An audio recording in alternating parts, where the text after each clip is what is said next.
Alright, I've been working a little further on this. What did we decide this was? 1917? Was this 1917? Victrola VI? I think it was. Might be wrong. 208,000 F prefix. It's probably 1917 or 1918. But I'll look that number up later. 208055. Victrola VI. In what appears to be fumed oak. Since all of the oak is the same color, even underneath the lid, I have to assume it is not that bright golden color that you sometimes see, which is obviously golden oak. No, this is fumed oak. Anyway, it is oak. It was also offered in mahogany. The Victrola VI, as I've said before in other videos on similar machines, was the second largest tabletop model offered by Victor. Right behind the Victrola IV was the smallest, then you had the Victrola VI. Then they went to the lidded models like the 8 and the 9 for the 1920s and late teens. And let's see, what do we do to this? Basically a lot of cleaning. It needed new rubber feet. I had to rebuild the reproducer. Obviously you always have to do that. It needed a lot of clean out. There was a lot of yuck ingrained in that wood. You always find that. I had to do a little bit of re-gluing a few little joints here and there that had come loose, and I tightened up one that had started to separate right here. Normal stuff. You know, as hide glue is what that is, holding the wood together. As it gets old, moisture affects it. It starts to spread a little bit. In drier climates, maybe that's not an issue. There, the wood just dries out and dry rots. But where you have a lot of moisture in the air, sometimes you do get separation, but no warpage anyway. Because this is solid wood. These pieces of solid wood. Basically, these machines came with this style. Then later on, they had the style that was just the middle lifted out the whole motorboard, a little knob on it. And I believe they may have had a one-piece style, though I sometimes forget if that was the 4 I'm thinking of. Just one solid piece of wood. Well, it's not really one solid piece of wood. It's 3 or 4 glued together, but it looks like a solid piece of wood. This one has the design of the corners here and here, that sort of thing. Really nice machines. These really are. And this one was nice. I found Victor springs were still in the spring barrels, and they were in very good shape. So we left them alone. The original felt is still on it. The reproducer, of course, needed the full treatment. There were no missing parts. Everything was in good condition, just dirty. And we're going to do some reproducer and motor testing. You have to do that when you've taken things apart. You have to take them, open them up, you have to let them play and distribute the grease and the oil around the motor evenly, and you have to test the reproducer to make sure nothing shakes loose. While I was digging through my piles and piles of records I have to test here, I found the President Harding March, United States Marine Band, on the Victor label. President Warren G. Harding, of course. He died in office.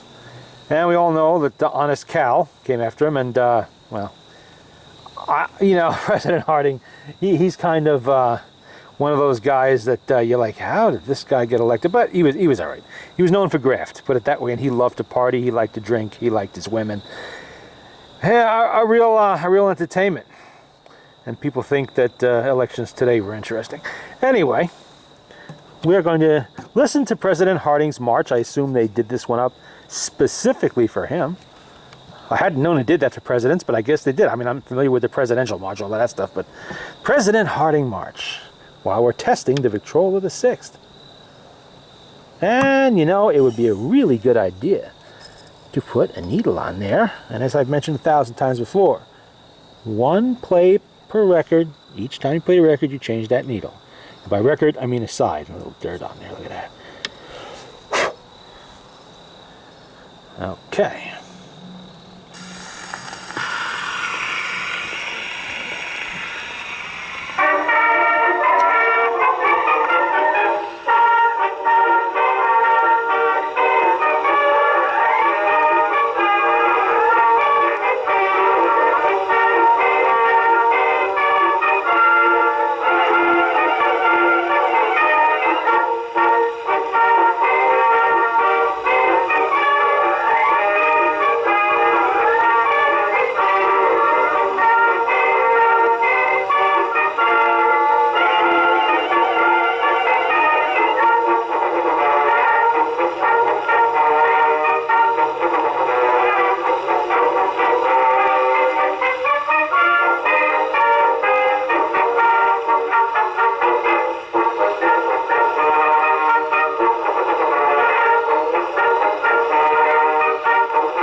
you go. President Harding's March. I would have thought something more like hot jazz would have been more his cup of tea, but there we go. That'll go into the collection. Presidential March. Let's see what else we have. Any jazz in here? Well, there's Whispering. We can play that one. That's on the Columbia label. I Never Knew. Paul Whitman. Let's see if that one plays. A lot of times these can be a little bit on the worn side. Nothing much you can do about that. After so many years and so many playings, people who bought these records when they were new did not buy them to look at them. They bought them to play them. And they usually played them quite a lot. You know, so sometimes you do get records that have wear. And for some reason, I have very little luck with Paul Whitman. Every time, I mean, I have a lot of his records, and I have some that are very, very good. But I'm going to say running closer to 75% of the time, when I buy anything, you know, that he's done, it's got wear. It's got wear. He was really, really popular in the 1920s, and his stuff got played a lot. Sometimes probably with dull needles.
Well, shut my mouth. That one actually played pretty good. I didn't detect too much wear there. I think that one's going to replace the other copy in my collection. And that was I Never Knew, of course. The flip side of that is, Do You Ever Think of Me? Why don't we play it and see if we can Get away with that twice. Probably going to have to wind first.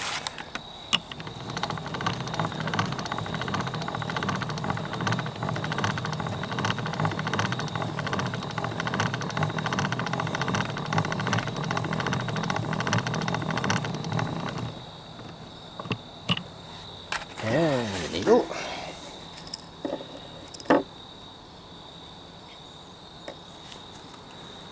There we go. Okay.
Well, I played good on both sides.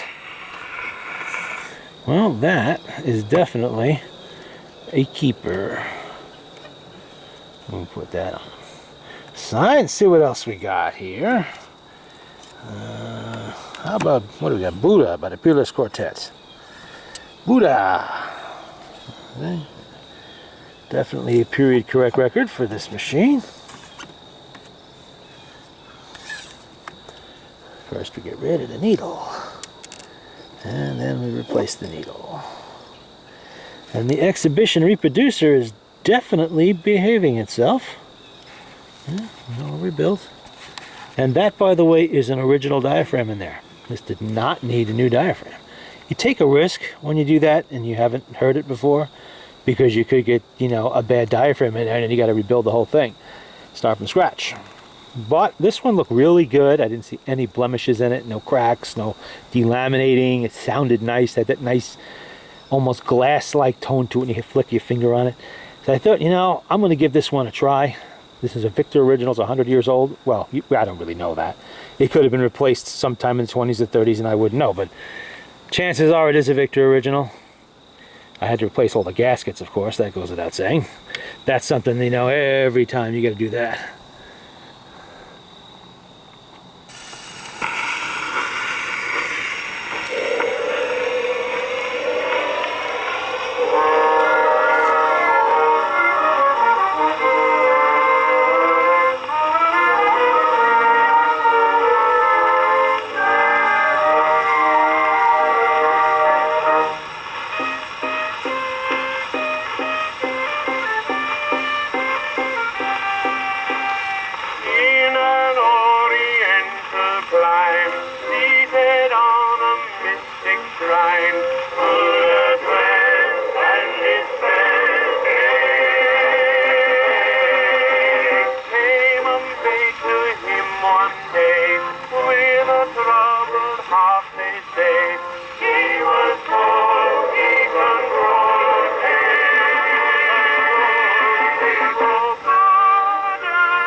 Buddha, Peerless Quartet. Okay. Yeah, I think we can do another one. Let's see. What have I got hidden over here that I haven't tried yet? We have Sweet and Low. That's on the Columbia label. Art Hickman's Orchestra. It is dance music. And it costs 85 cents in the United States. Okay, I'm not really sure when that label was used. Probably the 20s. Okay. Probably should take the needle out first before I try to put the new needle in. Usually helpful. Alrighty. Let's see. Oh, I probably should wind it. I might get away with it, but why bother? I might as well just wind it up.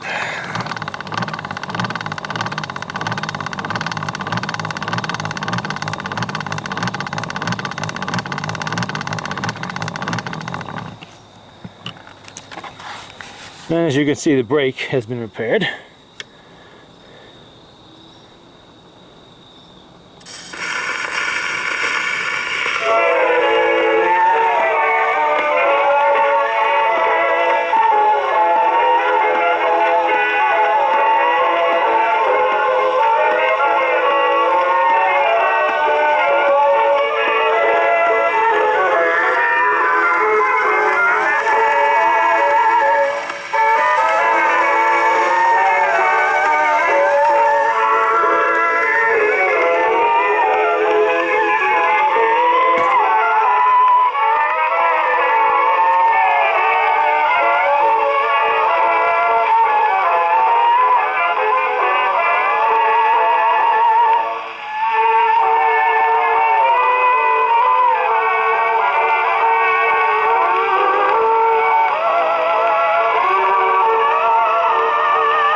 I detected some wear on that record, but not unusual. That, and it's not the highest fidelity either, so you're not going to get perfect sound. Something was skipping on there, though. Let's see if I can find out. Oh, yeah, there it is. That scratch penetrates down into the grooves. Oh, well. It still plays. You got to expect these little boo-boos. What do we got here? We got kind of a dirty record. Mildew stains. Yoo-hoo! Oh, well, let's give it a shot. Can't be worse than the other one. All right. Yoo-hoo! A few scratches on that, too. There we go. And I am using the loud tone needles because I am outdoors and I am competing with the environment. Let's see.